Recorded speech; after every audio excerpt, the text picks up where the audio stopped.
Nakapanood na ito, makinig kayo. Pangit po yung nagpapaniwala kayo sa mga problema ng isa, problema ng lahat. Pangit po yun eh. Ha? Ito yung pinaka-the best na paliwanag dyan. Ha? Makinig kayo. Kasi parang ganito lang yun eh. Diba, sabi ng iba. Problema ng isa, problema ng lahat. Ganyan, dami-damay. Pangit yun. Kasi parang ganito lang yun eh.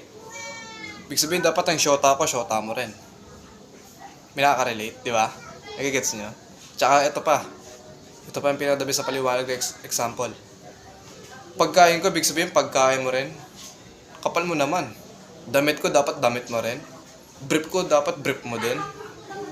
Mali yun, di ba? Pangit yung ganong mentality. Dapat yung bago-baguhin yung style nyo. Ito kasi narinig ko lang din sa teacher ko kasi meron kami class president nun eh. Na nalulungkot, ganyan-ganyan kasi nababash siya ng iba eh. Lahat kasi ng problema laging napupunta sa kanya.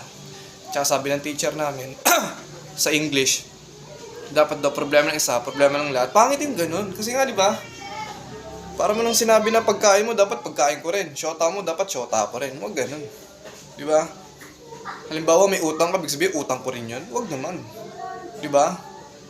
Kasi lahat naman tayo may kanya-kanyang problema yun, di ba? Balang araw, lahat tayo may kanya-kanyang anak, di ba? Ang pangit naman, anak ko dapat anak mo din. Huwag ganun.